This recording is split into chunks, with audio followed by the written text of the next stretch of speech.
공동소송 참가는 합의락정의 즉 판결의 효력을 받는 자 등이 들어갈 때 쓰이는 그 참가 유형이에요. 하나의 스스로 공동소송인이 되는 거예요. 공동소송인. 왜냐하면 판결의 효력을 받는 경우니까 들어간 이상은 자기 나름대로 자기 주장을 펼칠 당사자의 지위가 부여되어야 돼요.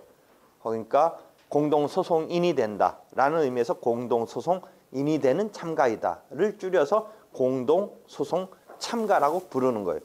그러면 71조의 보조참가는 공동소송 참가에 대칭돼서 보조참가는 뭐냐? 보조니까 공동소송이란 말을 못 쓰고 있는 거잖아요. 그 다음에 보조라는 우리의 뉘앙스는 뭐겠어요? 뭔가 도움을 준다. 뭐 이런 상황에서 71조 보니까 소송의 결과에 대해서 이해관계에 있는 자가 어떤 당사자를 도와주려고 소송에 참가하는 이런 것을 말하고 있어요. 71조의 보조참가를 보면 조문에 소송의 결과에 대해서 즉 갑과 을의 소송의 결과에 대해서 병이 이해관계가 있어요. 이 소송의 결과에 이해관계가 있어요. 어떤 예를 하나 이해하라고 그랬어요? 갑이 채권자고 채권자가 보증인한테 보증 채무에 대한 이행을 청구했어요. 그러면 주채무자 입장에서는 보증인이 만약 진다면 자기가 보증인한테 물어내야 돼요. 구상당할 상황이 있어요. 주채무자 입장에서는 채권자의 이 보증인이 등장하는 건 뭐예요? 주채무가 있고 플러스 보증계약을 체결했다라는 것으로 보증인한테 들어갔겠죠. 그런데 주채무자 입장에서 보면 요거 싸움이 자기 입장에서는 막아낼 수 있는 상황인데 보증인이 그것에 대해서 나름대로 방어를 효율적으로 할지 뭐 할지 염려스럽다. 뭐 이런 상황을 생각해 보세요. 보증인은 보증계약은 체결했지만 주채무가 어떻게 되는지에 대해서는 주채무자가 훨씬 더 잘 알죠. 그러니까 주채무자가 예컨대 주채무의 뭐 변제라든지 주채무의 소멸시효라든지 뭐 이런 거를 주장할 거리가 있는 것에 대해서 보증인이 해주면 이게 소멸했으면 보증계약이 유효하게 체결됐어도 부종성에 의해서 책임을 면하는데 그것을 효과적으로 못 해놓고 물어내게 생겼으면 나중에 자기한테 구상할 거다 라는 주채무자가 염려가 돼서 보증인의 승소를 도와주기 위해서 보증인 측에 보조참가를 한다. 이런 개념이 대표적인 보조참가의 유형이에요. 그래서 소송의 결과에 대해서 이 소송의 결과 그럼 이 소송의 결과라는 건 뭐냐면 이 소송에 우리가 기판력 이런 거 배울 때 주문 이유라는 말하고 대칭되는 주문 이유 중에 판단이 아닌 주문의 판단에 이해관계가 있다. 즉 을이 패소하면 구상을 당할 이해관계가 있다라고 봐요. 물론 이유 중에 판단에까지 이해관계를 넓히는 입장이 나 포함해서 소수로 주장되고는 있어요. 그렇지만 일반적으로 소송의 결과에 대한 이해관계는 소송의 결과에 대한 이해관계, 즉 보조 참가할 이익은 주문 중의 판단에 한정된다라고 이야기하고 있어요. 14-42 부분이에요. 14-42 일반론은 그렇게 봐요. 그럼 소송의 결과에 대해서, 즉 주문 중의 판단에 대해서 이해관계가 있다. 뭐 요 경우에 보증인이 패소하면 주채무자 입장에서 구상당할 위험에 있다. 이런 게 대표적인 이야기예요. 그래서 그러한 소송의 이해관계, 소송 결과에 이해관계가 있는 그런 경우에 대해서 보조 참가를 할 수 있는데 다만 소송 결과에 대한 이해관계라는 것을 지금 본다면 앞 사건에 진행되는 사건의 이해관계 중에 제일 아주 다이렉트랄까 제일 막 무거운 이해관계는 판결의 효력을 받는 경우가 제일 엄한, 무거운, 직접적인 이해관계죠. 그러니까 판결의 효력을 받는 경우라면 사실은 어떻게 해야 돼요? 판결의 효력을 받는 경우라면 아까 말했듯이 당사자로 들어가야 돼요. 원래는 자기가 판결의 효력을 받으려면 받는 자라면 소송에서 자기 나름대로 막 싸워야 될 이런 위치를 부여해야 되죠. 그러니까 판결의 효력을 받는 자라면 보조 참가 말고 공동소송 참가를 할 수가 있는데 공동소송 참가를 할 수 있다고 하더라도 보조 참가를 못하는 건 아니에요. 그러니까 어느 참가가 다른 참가를 배제하는 게 아니라 소송의 결과에 대한 이해관계 중에 판결의 효력을 받는 정도라면 공동소송 참가를 하는데 판결의 효력을 받는 아주 무거운 이해관계가 아닌 어떤 이해관계, 법률상 이해관계, 이때 법률상 이해관계의 용어에는 감정적이라든지 경제적 이해관계는 여기에서 말하는 게 아니다라고 이야기를 했죠. 그러니까 법률상 이해관계가 있을 때는 보조 참가를 할 수 있다예요. 그럼 여기서 우리가 이제 공동소송 참가 이해했고 일단 보조 참가를 이해했는데 판결의 효력은 받는데 무언가 이유 때문에 즉 당사자 적격 같은 게 날라가 있어서 없어서 날라가서 당사자 적격이 날라가서 당사자로서 자기가 스스로 하나의 주체로서 소송의 주체로서 당사자로서 소송 수행하는 게 무언가 당사자 적격이 날아가서 안 된다든지 어떤 소를 제기하는 기간이 도가해서 안 된다든지 이런 상황의 경우는 판결의 효력은 받지만 다른 어떤 것 때문에 주체로 당사자가 될 수 없어서 공동소송 참가를 할 수가 없어요. 즉 공동소송 참가는 판결의 효력을 받는 자가 들어가서 하나의 자기가 스스로 다른 자와 공동소송인으로서 그렇지만 주체로서 자기 나름대로 주체로서 소송을 수행하는 건데 다른 어떤 이유 때문에 즉 당사자 적격이 없다든지 날라갔다든지 아니면 소제기 기간, 제소 기간이 도가했다든지 이런 것 때문에 그 소송에 들어갈 수가 당사자로 당사자로서 주체적으로 들어갈 수가 없기 때문에 부득이 그런 경우를 위해서 또 하나 만들어둔 게 78조의 공동소송적 보조참가예요. 78조의 공동소송적 보조참가. 잘 보세요. 이 그림에서 어떤 영역이에요? 여기에 해당하면 공동소송 참가를 하면 되는데 그다음에 여기에 해당하지 않으면 보조 참가를 하면 되는데 보조 참가. 물론 공동소송 참가를 할 수 있다라고 그래서 뭐 보조 참가를 할 수 없다라는 건 아니에요. 그 요건에 맞으면 요 판결의 효력을 받는 자가 굳이 자기가 주체로 들어가는 것을 택하지 않고 보조 참가로 들어가겠다라고 하는 것은 인정될 수는 있어요. 왜냐하면 판결의 효력을 받는 경우라면 법률상 이해관계가 있다라는 것은 당연히 충족하고 있으니까.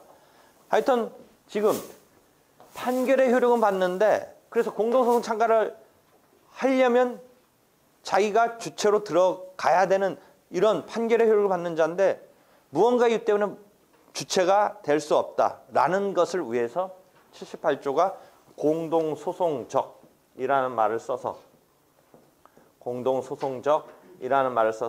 보조 참가를 인정하고 있어요. 그러니까 기본적으로 판결의 효력을 포함해서 여기 보조 참가에 해당하는 요 지금 판결의 효력 포함해서 법률상 이해관계가 있는 자의 보조 참가 그 영역에서 판결의 효력을 받는 자 그러니까 공동소송 참가를 해야 하는데 판결의 효력을 받기 때문에 주체적으로 자기 나름대로 변론을 즉 변명을 그다음에 방어를 뭐 주장을 펼쳐야 되는데 무슨 이유에서인지 그걸 못해요. 즉 당사자 적격의 흠결이라든지 제소기간이 도가돼서 그런 자를 위해서 안타깝게도 순수한 보조 참가에 머무르는 급에서 조금 격상시켜서 공동소송인급의 지위를 그렇다고 공동소송 참가까지는 안 되는 건데 그런 지위를 주기 위해서 설정한 개념이 78조의 공동소송적 보조창가예요. 보조창가 중에 순수한 보조창가 중에 조금 지위를 격상시켰어요. 어떤 지위를 준 거예요? 너 혼자 주체성을 가질 수 있는 급으로 올려주는 그 이유는 뭐냐?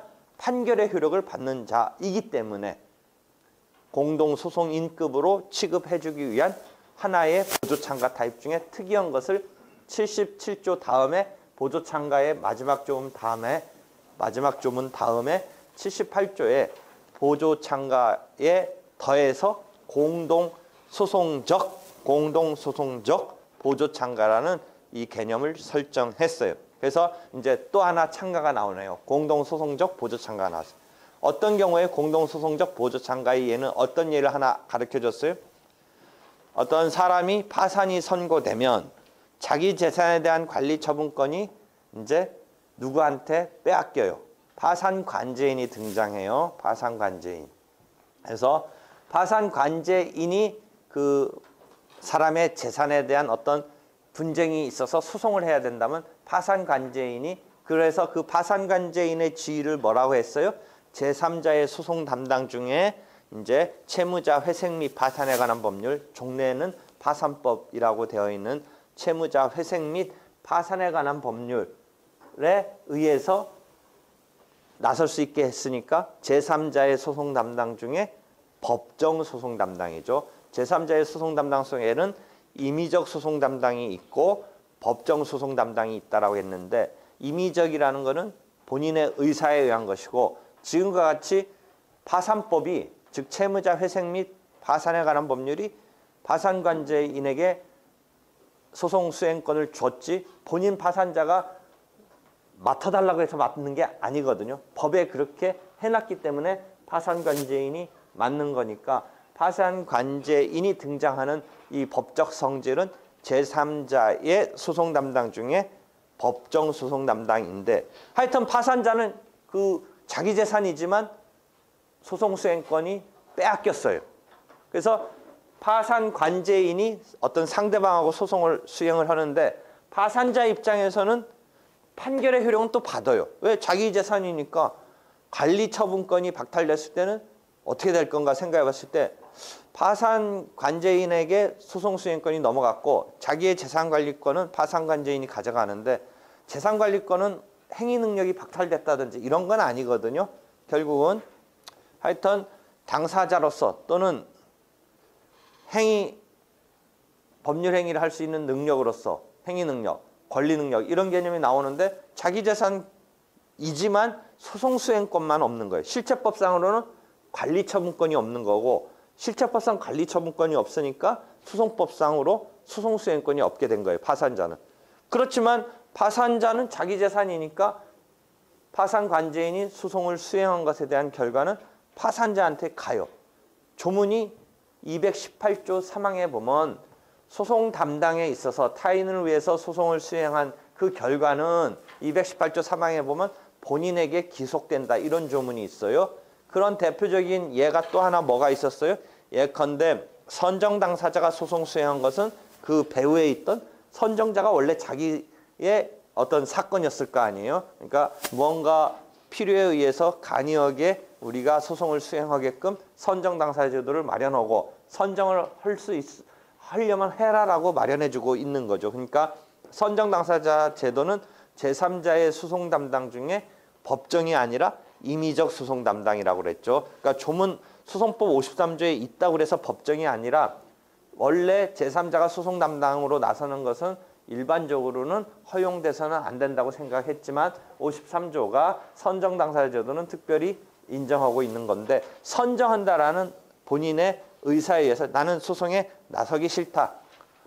우리 가운데 어떤 사람이 이제 잘 아니까 나는 그 사람한테 맡기겠다. 뭐 이런 식으로 해서 물러나는 거죠.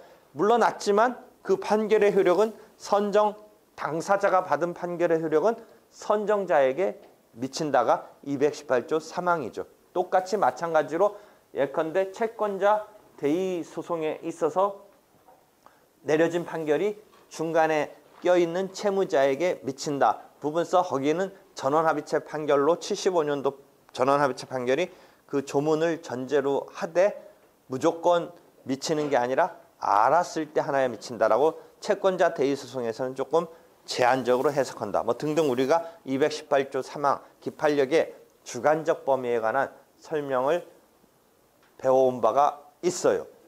즉 여기서도 파산 관제인이 받은 판결의 효력은 파산자에게 미친다라는 218조 3항을 보았을 때 파산 관제인이 어떤 상대방과 소송 수행을 해서 내려진 결과는 누구에게 미친다? 파산자에게 미치니까 판결의 효력을 받는 자예요. 파산자는. 그런데 파산자는 판결의 효력을 받으면 아까 계속 매번 얘기하는 거지만 자기가 주체가 돼서 뭐 당사자로서 소송을 수행해야 되는데 그 부분서는 빵꾸가 나 있어요. 왜? 당사자 적격이 파산관제인한테 가 있으니까. 그래서 할 수 없이 이 사람한테 당사자급의 지위를 부여하는 공동소송적 보조창갑, 공동소송적 보조창갑밖에 지위를 부여하는 정도에 그치는 거예요. 공동소송인이 될 수 없기 때문에 공동소송적급의 지위를 부여하기 위해서 공동소송적 보조창갑을 인정하고 있어요. 이해되겠죠? 그러니까 78조에 공동소송적 보조창갑가 된 이후에 그럼 이 사람이 참가를 해서 갑과 을의 소송에 완벽한 주체는 아니지만 병이 완벽한 주체면 공동소송 참가를 했다면 완벽한 주체가 되는 건데 지금 공동소송 참가가 아니라 공동소송적 보조참가니까 만약 보조참가라면 병의 존재는 우리가 소송상으로는 주체로 등장하는 게 아닌 거고 공동소송적 보조참가는 그 중간 정도인데 예컨대 그래서 내가 세모 정도로 표현할게요. 공동소송적 보조참가는 왜냐하면 공동소송인으로 등장하는 건 아니니까 보조참가인으로 등장하되 보조참가인 중에 어떤 격상된 공동소송인급의 보조참가로 등장하니까 지금 세모로 표현했어요. 이 사람이 요 을을 상대로 두 사람이 하여튼 등장했는데 이 절차 진행은 그럼 어떤 규율을 해야 될 것 같다?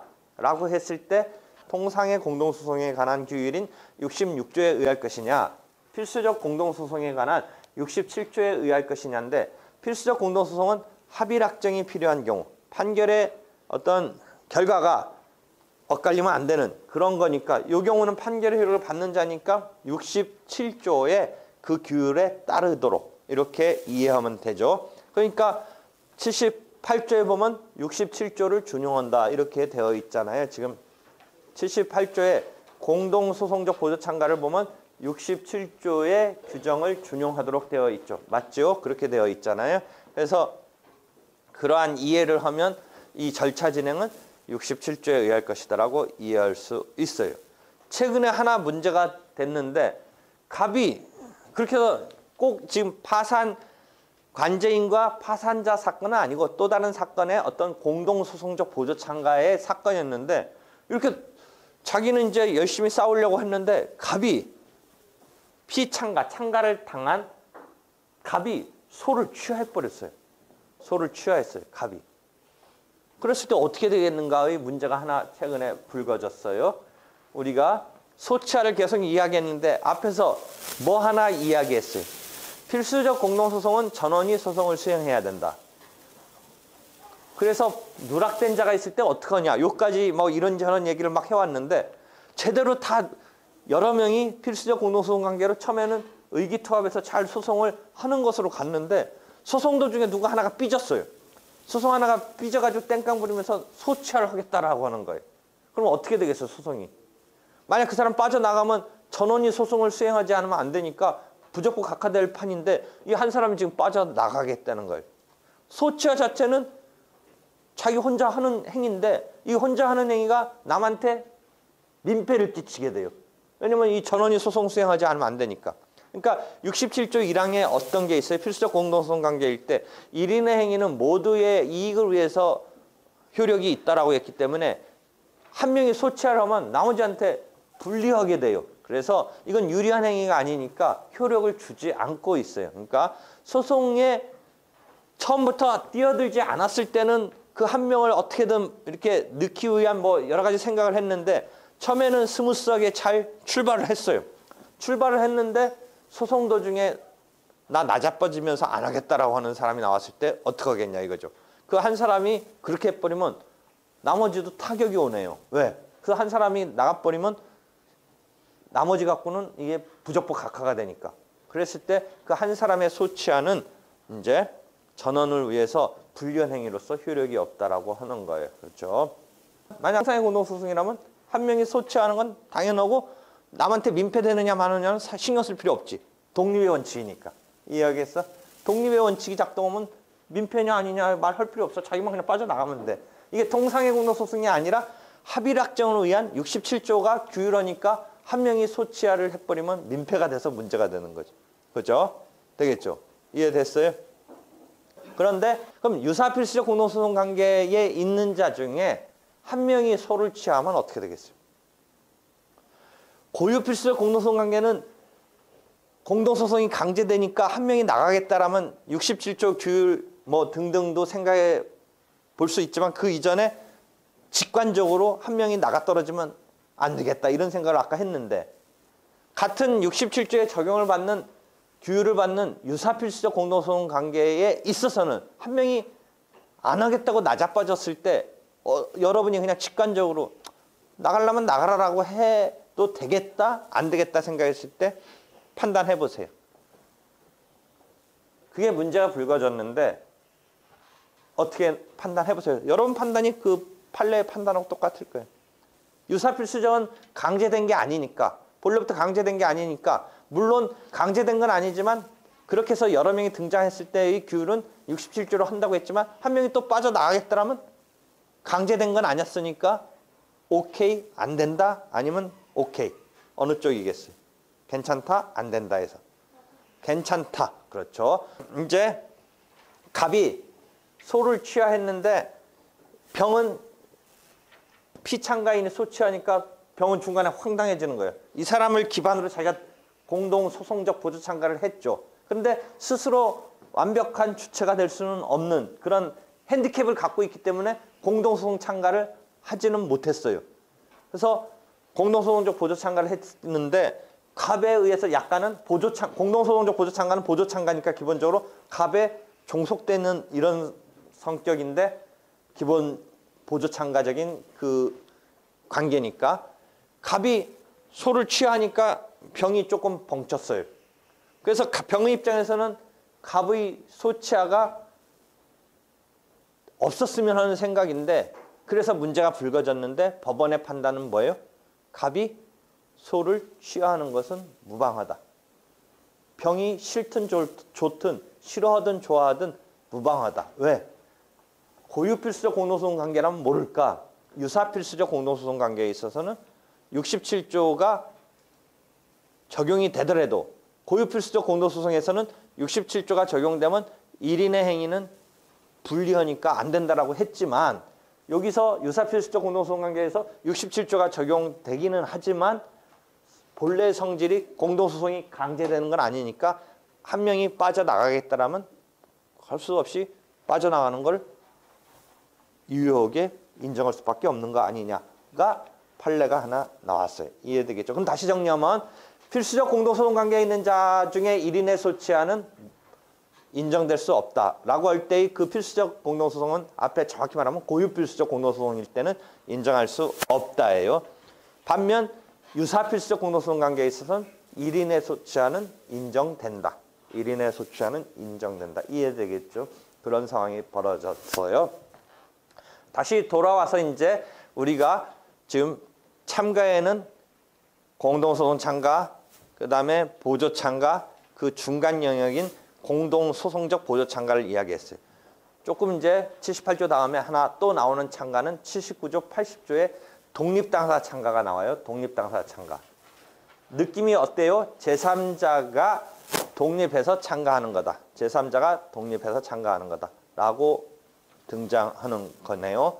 그래서 그 독립당사 참가의 하나의 예를 잘 이해하라고 했어요. 그래서 일단 이렇게 참가에 대한 개요를 앞에서부터 쭉 다시 한번 설명을 했어요.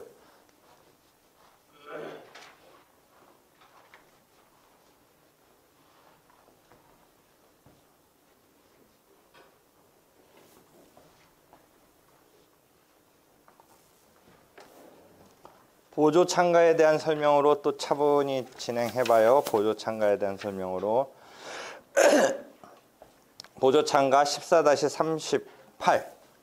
보조 참가는 다른 사람 사이의 소송 계속 중에 소송 결과에 이해관계에 있는 자가 한쪽의 승소를 보조하기 위해서 소송에 관여하는 것을 말한다. 71조 이하에서 규율이 조문이 있는 거죠.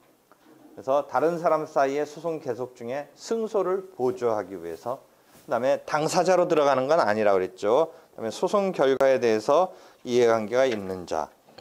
얘는 채권자의 보증인에 대한 청구에 대해서 채권자의 보증인에 대한 청구에 대해서 주채무자가 보조 참가하는 경우를 이해하고 있으라고 그랬어요. 다른 사람 사이의 소송이에요. 다른 사람 사이의 소송. 특이하게 이런 경우도 있어요. 아주 특이해요. 여러분이. 고속도로에서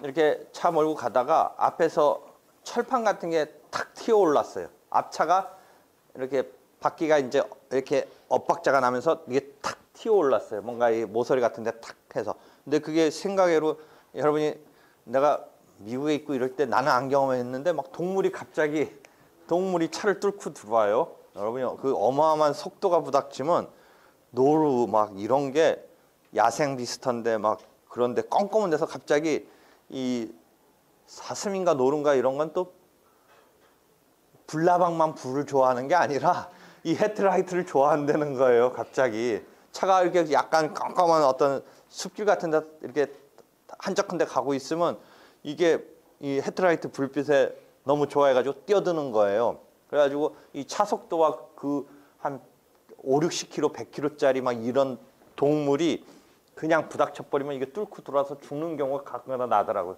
이게 막 본네트랑 이 앞창을 뚫고 들어와요. 그게 속도가 있으니까. 그래가지고 죽는 경우도 나오고 그러는데 우리는 뭐 그런 경우는 없는데 하여튼 고속도로에서 앞차가 뭔가 이렇게 앞지르기 하면서 확 들어오면서 뭔가 밑에 철판 같은 게 하나 떨어졌는데 그게 톡 튀어 올라가지고 뒤에 제대로 달리던 차를 뚫고 들어와서 조수석에 있는 사람이 죽었어요. 그 철판이 튕겨 올라오면. 그러니까 운이 안 되면 뭐 그런 여러 가지 사고를 당하는데 가까다 고속도로에서도 그 바닥 같은 데 뭐가 이제 떨어져 있던 거. 그래서 도로공사가에서는 뭐 항상 이 주시하면서 뭐 치우고 하는데 뭐 그게 순간적으로 그 시간적으로 그런 어떤 관리하는 타임에서 벗어나는 그런 타임에 떨어졌던 게 확 이렇게 올라왔나 봐요. 그래서 해프는 죽은 거예요, 뒷사람이. 그러니까 이제 뒷차에 운전수 입장에서 태우고 가던 사람이니까 뭐 가족이나 친족이었겠죠. 근데 죽은 거예요. 그러니까 이제 손해배상을 지금 이제 문제 삼는 그 죽은 사람의 유족이 누구를 타깃으로 해요, 여러분이? 그렇게 됐을 때 죽은 사람 유족이 누굴 타깃으로 해서 손해배상을 청구하겠어요? 그 유족이 누굴 타깃으로 해요? 일단 도로공사를 타깃으로 했어요. 도로공사. 그걸 갖다가 잘 안전하게 관리하지 못했다고. 그 다음에 앞차에 보험회사를 피고로 삼았어요. 그런데 앞차,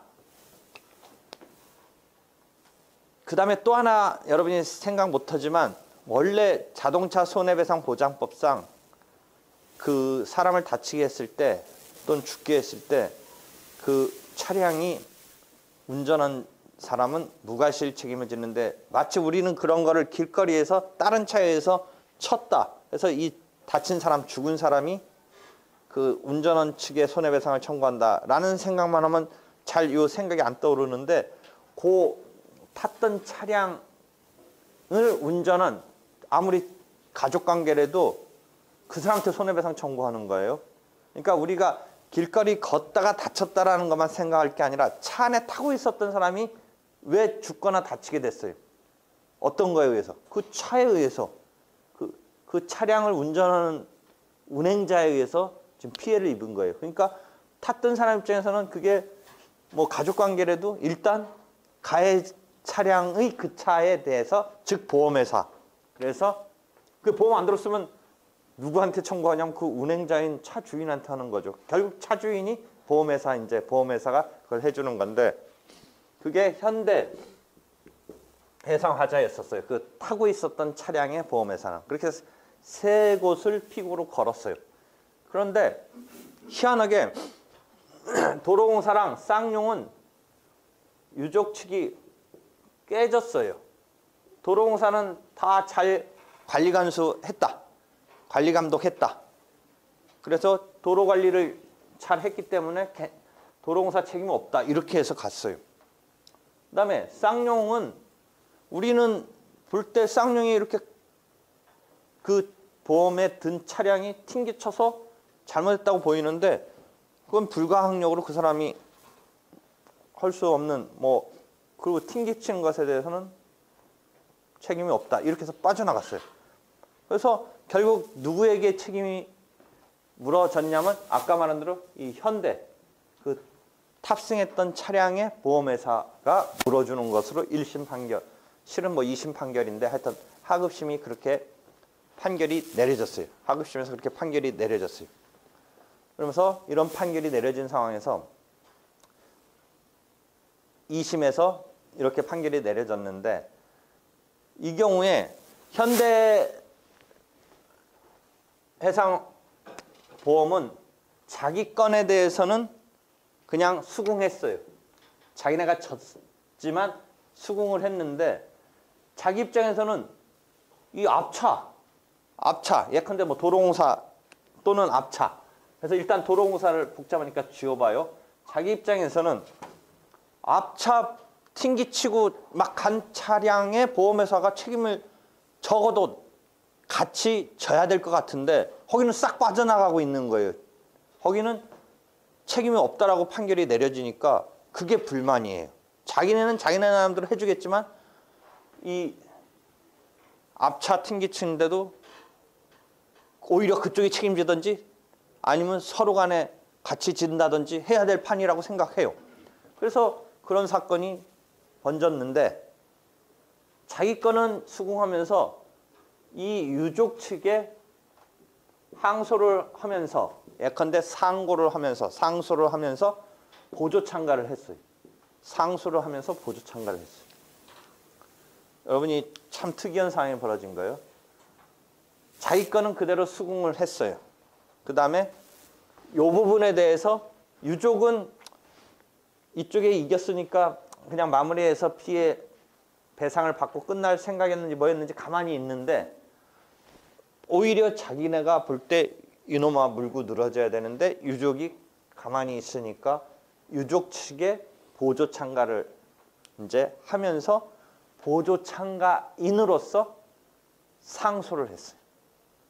그럼 여러분이 여기서 세 가지 막 이해해야 돼요. 일단 어떻게 본다면 자기 사건의 반대 당사자인 유족 측에 보조 참가를 한 게 좀 특이해요. 눈으로 보는 거 잘 봐봐요. 우리가 보조 참가를 한다는 거는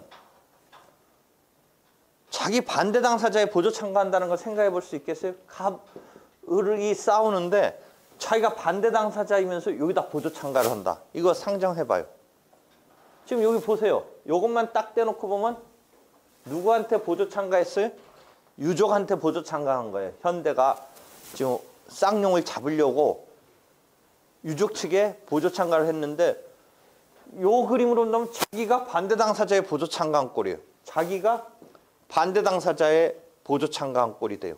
이런 게 가능하냐라는 상황이 벌어진 거예요. 보통은 아까 말한 대로 다른 사람 사이에 타인 간의 소송에 다른 사람 사이의 소송에 보조 참가를 예컨대 병이 있어서 갑이면 갑, 을이면 을 측에 보조 참가한다. 이게 아주 기본적인 틀인데 자기의 반대 당사자의 즉 제3자는 등장하지 않아요. 둘만 등장하면서 보조 참가한다. 막 이런 생각을 하니까 이게 그런 틀이 가능한 건데 요 경우에 요것만 본다면 자기의 반대 당사자의 이 사람이 지금 보조 참가를 했는데 요건 이렇게 이해하면 돼요. 통상의 군도소송은 계속 뭐예요? 자기 사건 자기 것만이라고 독립적으로 생각해 보면 이 사람이 보조 참가한 건 실은 부분에 유족의 승소를 위해서 유족이 패소했던 부분의 승소를 위해서 보조 참가한 거다. 그러니까 타인 간의 소송이라는 그림을 그 그림에서는 언뜻 반대 당사자인 것 같지만 이 유족이라는 자기의 반대 당사자인 것 같지만 이 사람이 보조 참가한 것은 이 부분에 대해서 보조 참가를 했으니까 타인 간의 소송에 보조 참가했다라는 이 상황이 나오는 거예요. 잘 이해해 봐야 돼요. 지금 타인 간의 소송에 라는 것 때문에 지금 문제가 돼요. 이 사건이 실제 사건인데 언뜻 보면 유족이 자기한테 공격을 해왔는데 거기에 보조 참가한다. 그러니까 이게 납득이 안 되는데 납득을 지금 만약 안 되면 해야 되는데 요 타인 간의 소송에 보조 참가를 한 거예요. 이해되겠죠? 그래서 그게 타인 간의 소송을 충족하는 거예요. 통상의 공동소송이니까. 통상의 공동소송에 있어서는 자기 부분과 다른 공동소송인 부분이 독립이니까 그게 타인 간의 소송이 되는 거예요. 되는 셈이 되는 거예요. 그 다음에 그럼 보조 참가하는 건 좋은데 지가 왜 마음대로 상소를 해요 또? 이게 또 하나 우리가 되는 거네. 상소를 해.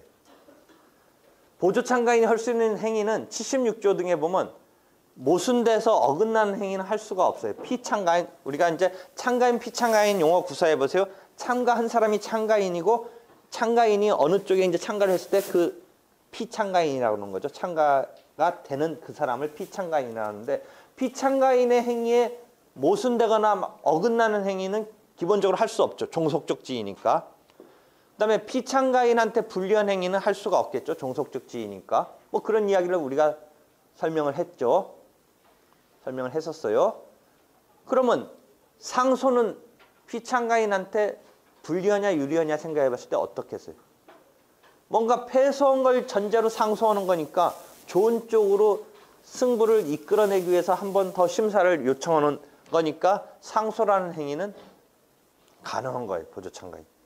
다만 피참가인이 상소 안 하겠다고 스스로 상소를 적극적으로 안 하겠다고 포기까지 했는데 의 경우라면 못하는 거예요.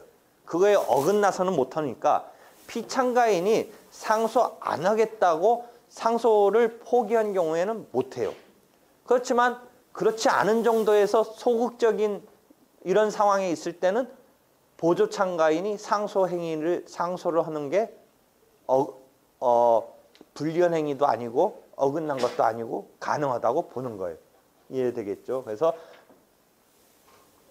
피참가인의 상소를 보조 참가를 하면서 자기가 불리하거나 어긋나지 않는 행위로서 할 수 있게 된 거예요. 그래서 상소를 하는 거예요. 이해되겠죠?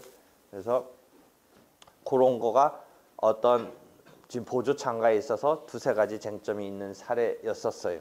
실제 시험 문제 사법 시험이든 변호사 시험이든 뭐가 또 나오냐면 1심 예컨대 판결이 송달이 됐어요. 그럼 보조 참가인은 종속적 지위인데 무슨 이야기는 했었어요? 무슨 이야기? 독립적으로 송달 같은 것은 주체로서 받는다. 이런 이야기를 했어요. 보조 참가인은 기본적으로 종속되어 있는데 절차, 진행적인 측면에서 하나의 주체의 사람으로서 송달 같은 것은 독립적으로 해준다. 그래서 독립적 지위 부분에 보면 송달 같은 것은 독립적으로 받는다. 이런 이야기를 한 바가 있어요. 그래서 판결이 내려지고 송달을 했는데 지금 송달을 했는데 어떻게 되냐면 2주간의 상소할 수 있는 기간이 송달된 때부터 이제 주어지고 있는데 피참가인의 송달 기간 2주는 지났어요. 그런데 보조 참가인한테도 좀 아까 말한 대로 독립적으로 송달은 되는데 이 송달이라는 우편집배원이 이제 교부 송달을 함에 있어서 어떤 대신해서 서류를 건네주는데 하루쯤 이게 다른 날이었다고 쳐봐요. 피참가인한테는 하루 보내진 것에 의한 이 송달의 과정에서 하루 빨리 송달이 됐고 보조 참가인의 경우는 하루 늦게 돼서 2주간 지나는 14일에 그 날 기준으로 피참가인은 하루빨리 송달됐기 때문에 지나갔는데 보조참가인한테는 하루 남게 되는 경우가 있다라고 예를 생각해 보세요. 다시요. 보조참가를 했다. 그런데 패소를 했다. 패소 판결문이 을한테는 하루빨리 전달됐고 하루빨리 송달됐고 보조참가인한테는 하루 늦게 송달돼서 하루 이게 격차가 있는데 그러니까 2주간의 송달 기간도 각각 진행함에 있어서 하루 빨리 다가오겠죠. 피참가인의 송달이 하루 빨랐으니까 2주간에서도 이제 하루 빨리 왔겠죠. 그래서 그 하루 빨리 온 다음 날 아직 보조참가인한테는 하루가 남은 그날 보조참가인이 항소를 하면 어떻겠느냐의 문제인데 그 경우에 아까까지는 상소하는 게 나쁠 건 없으니까 가능하다라고 하는데 지금 하나 문제는 기간 때문에 문제가 더 커져요. 누구 거 상소하는 거예요? 피참가인의 상소를 보조참가인이 할 수는 있다고 했지만 지금 하나 더 내가 상황을 설정한 것에 있어서는 뭐가 문제가 불거져요? 상소기간이 자기 기준으로는 괜찮지만 하루 남았기 때문에 괜찮지만 누구 기준으로 하는 거예요? 피참가인 기준으로 하니까 마감이 된 거예요. 2주간이 지나버린 거예요. 그래서 그 경우에 상소를 할 수 없는 거예요. 그런 경우에 대한 문제가 출제된 바가 있어요. 다만 반대설은 송달을 독립적으로 해주라고 했으면 상소기간도 독립적으로 따져서 아직 도가하지 않은 것으로 해야 되지 않느냐는 반대설은 있지만 일반적인 입장은 피참가인 기준으로 해야 돼서 좀 아까 같이 설정한 상황에서는 도가하여서 상소를 할 수 없다. 상소기간의 도가는 피참가인 기준으로 하는 것이다를 묻는 문제가 사법시험에서도 나왔고 기말고사에서도 나왔고 그 다음 변호사 시험에서도 나왔고 그렇게 됐어요. 이해됐죠? 그런 보조참가의 지금 어떤 지위가 지금 이제 76조 등에 있어요. 그러면 왜 보조참가 조문은 유독 어떻게 본다면 당사자급에도 들지도 못하는 게 이렇게 조문은 더 많이 차지하고 있느냐의 상황을 내가 설명했죠. 다른 정상적인 공동소송에 있어서는 어떻다? 기본 우리가 1대1 사건을 배웠던 것을 가지고 서로 독립이냐 아니면 뭔가 영향을 주고받아서 공통된 이런 통일적 진행이 필요한 거냐에 따라서 66조냐 67조냐 그 다음에 판결의 효력은 상대적 효력이다 라는 218조 1항에 의해서 만약 필수적 공동소송이면 그 상대적 효력으로 받긴 하지만 그 판결이 합일 확정의 이런 지금 절차 진행이 필요하다면 합일 확정을 위해서는 67조에 진행을 해야 된다. 이런 기본 틀로서 공동소송을 이해하면 내가 이렇게 쉽게 공동소송을 그 어려운 부분을 하려는 틀에 맞춰본다면 이제 조문이 그 정도에서 우리가 제시하고만 있는 건데 유독 보조참가의 경우는 71조에서 77조까지 막 이렇게 있는 거예요. 왜 그런가 했더니 보조참가는 당사자가 아니니까 좀 아까 말한 그 틀로서 설명을 안 하고 못하고 그 틀로서 설명 못하고 나름대로 조문을 보조참가인의 지위가 어떻게 되는지에 대한 막 조문이 있어야 되는 거예요. 그래서 그 76조에 그런 조문이 있는 거예요. 그 다음에 이 보조참가인은 당사자가 아니니까 판결의 효력, 상대적 효력, 뭐 218조의 주관적 범위 이런 얘기를 할 수가 없어요. 보조참가를 했는데 이 사람은 당사자가 아니니까 이 보조참가가 있은 다음에 이 피참가인과 상대방 사이에 벌어진 판결의 효력이 이 보조참가인한테 어떻게 되느냐. 당사자라면 우리가 더 얘기해 줄 필요 없다고 그랬죠. 당사자만 뭐의 규율에 의하면 돼요?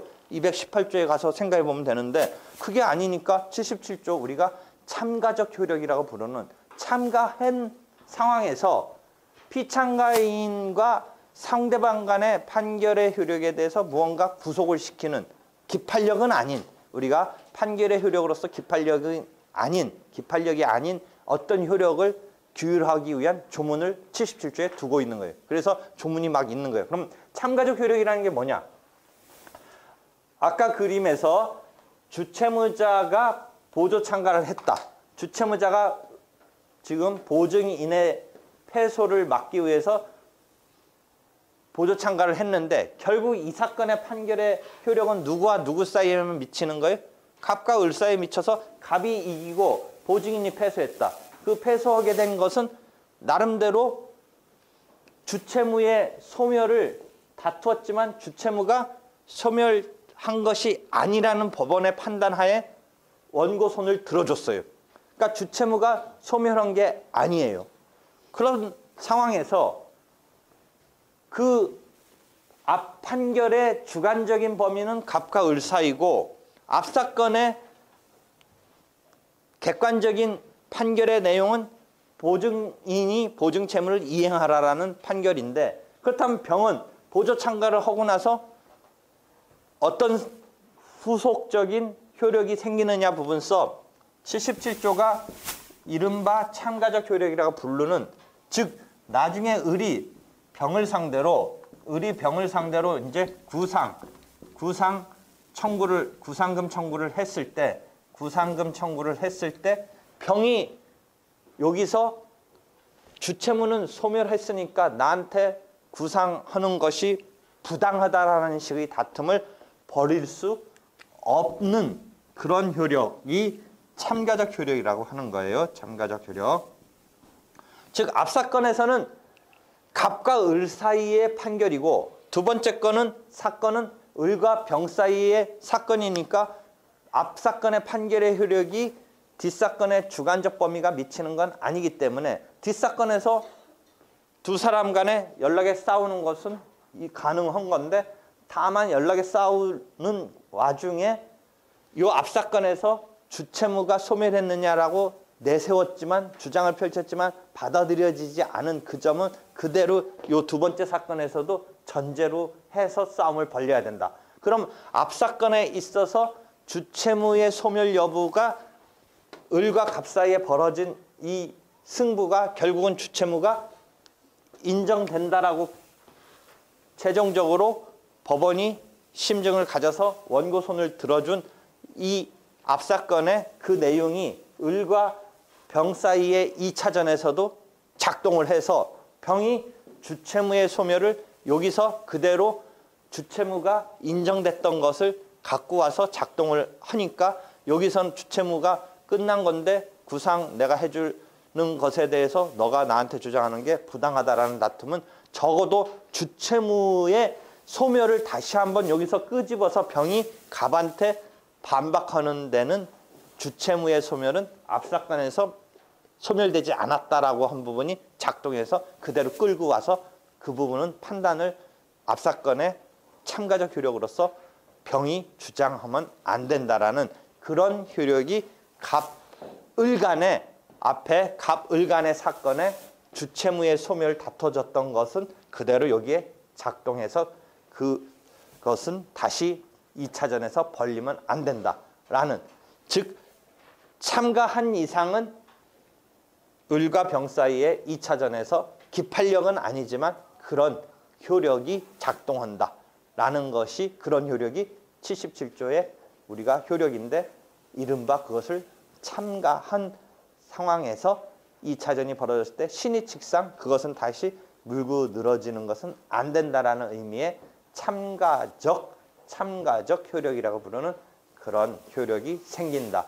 이 이야기예요. 이해하겠어요? 참가적 효력도 조금 어려운 개념이네요. 기판력과 다른 어떤 효력인데 77조의 그 효력을 참가적 효력이라고 부르는 거예요.